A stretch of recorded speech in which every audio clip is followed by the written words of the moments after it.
Good afternoon. Good afternoon, my dear. Good afternoon. எப்படி இருக்கீங்க father? Yeah, fine. ஒரு மாதத்துக்கு பிறகு நம்ம மறுபடியும் சந்திக்கிறோம். இந்த பல்சமய உரையாடலை பற்றி, மத நல்லிணக்கத்தை பற்றி, சமய ஒற்றுமைகளை பற்றி நம்ம பேசிட்டு வரோம். இந்த பல்சமய உரையாடல் சமய ஒற்றுமையில் சயின்ஸ் அண்ட் ஏத்திசம், அதாவது விஞ்ஞானிகளையும் பகுத்தறிவாளிகளையும் நம்ம இணைச்சி நம்ம பேசணும்னா ஒரு முழுமையாக தெரியும் அப்படின்னு சொல்லிட்டு நான் நினைக்கிறேன். அதை பற்றி உங்களுடைய கருத்துக்கள் என்ன? நம்ம பெரும்பாலும் என்ன நினைக்கிறோம்னா, ரேஷ்னலிசம் வந்து ரிலிஜனுக்கு எதிராக இருக்குதுன்னு நிறைய பேர் நினைக்கிறாங்க. அதே போல் பகுத்தறிவாளர்கள் வந்து அவங்களும் வந்து ரிலிஜனுக்கு எகெயின்ஸ்டு அப்படின்றது நினைக்கிறாங்க. அப்படியும் கிடையாது. அதே போல் சயின்டிஸ்ட், அறிவாளர்கள் அல்லது அறிவியல் சகோதரர்கள் அவங்களும் வந்து ரிலிஜனுக்கு எகெயின்ஸ்ட் அப்படின்னு நம்ம நினைக்கக்கூடாது.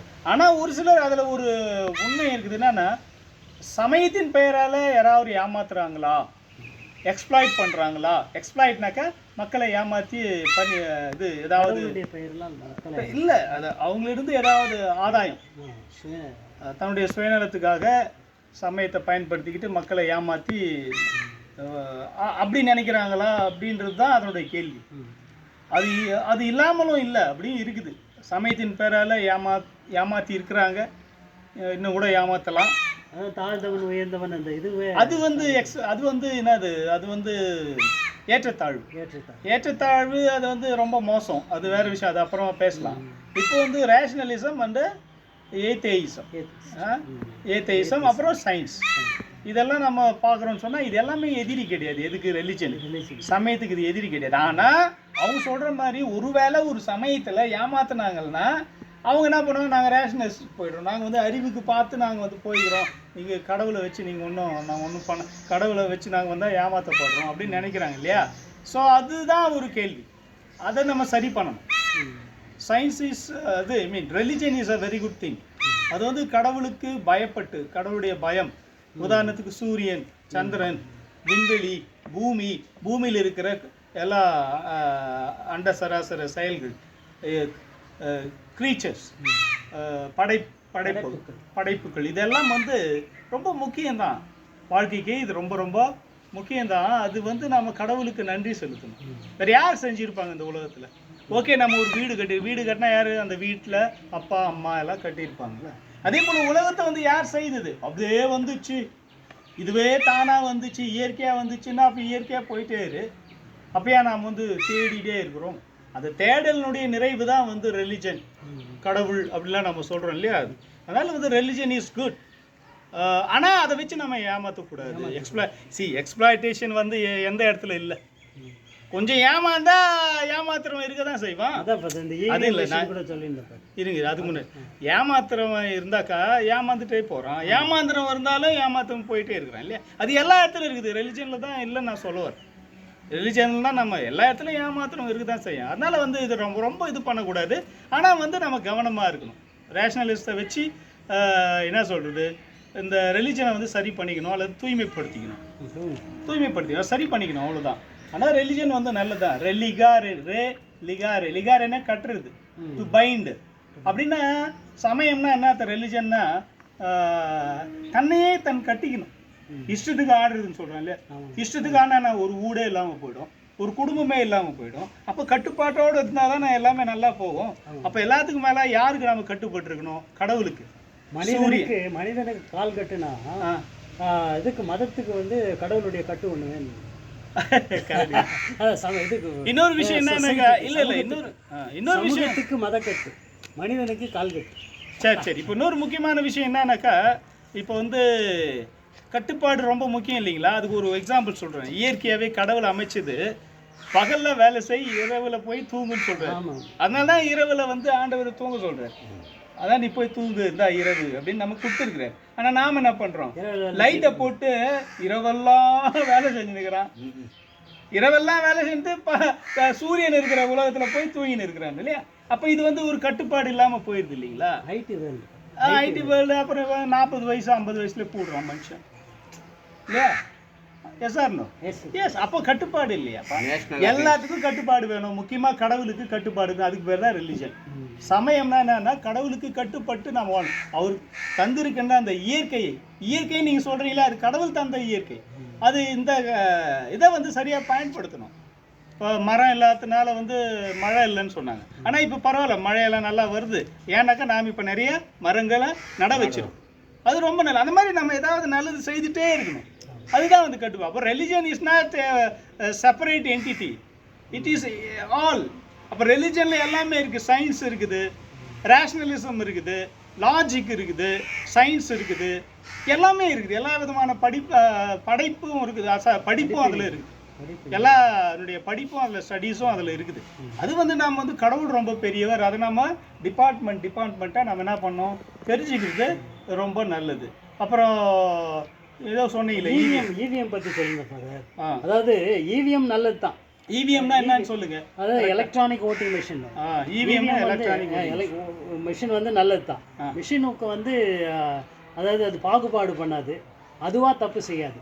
ஆனால் அது கையாளுகிறவங்க தான் தப்பு செய்யும். ஓகே. இந்த கடவுளை வந்து சிலர் எல்லாம் எல்லாருமே நல்லதாக பயன்படுத்திருக்கோம். இப்போ நீங்கள் ஓகே இவிஎம்ஐ பற்றி சொல்கிறீங்க, ஓகே.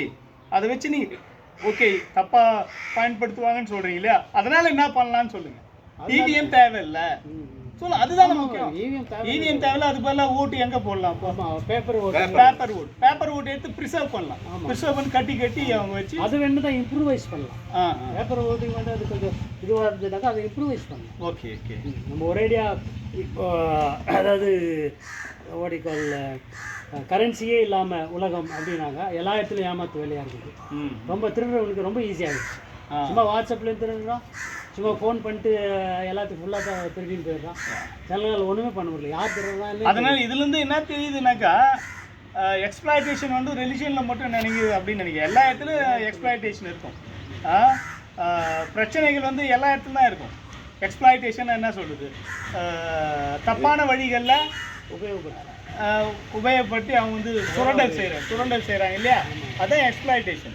அப்போ அந்த எக்ஸ்ப்ளாய்டேஷனை வந்து ரெலிஜனில் மட்டும்தான் இருக்குதுங்க, எல்லா இடத்துலையும் இருக்குது. ரெலிஜன் இன்னும் கொஞ்சம் முன்மாதிரியாக இருக்கும். ஏன்னா religion is special Nobel institute. ஏன்னா கடவுள் அதில் இருக்கிறார், கடவுளுடைய சிந்தனை அதில் இருக்குது. அதனால் ரெலிஜனில் இருக்கிறவங்க வந்து ரொம்ப நோபலாக இருக்கணும், எடுத்துக்காட்டாக இருக்கணும். ரெலிஜனில் இருக்கிறவங்களே தப்பு பண்ணின்னு வாழ்ந்து இருக்கக்கூடாது இல்லையா.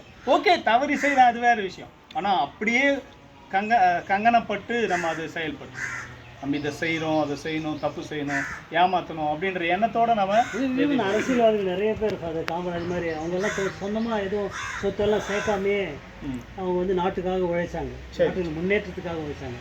ஆனால் இப்போ நிறைய பேர் சுயநலத்துக்காகவே அவங்களுடைய லட்சுமிக்காகவே ஜனங்க மேலே நிறையா வரியை போட்டு தேவையில்லாத இதெல்லாம் பண்ணி ஜனங்களை துன்புறுத்துறாங்க. ஓகே.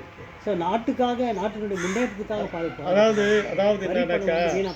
ஓகே, இப்போது பிரச்சனைகள் எல்லாருக்கும் தான். அதனால வந்து மக்கள் அங்கங்கே இருக்கிற மக்கள் தான் சேர்ந்து குரல் கொடுக்கணும்.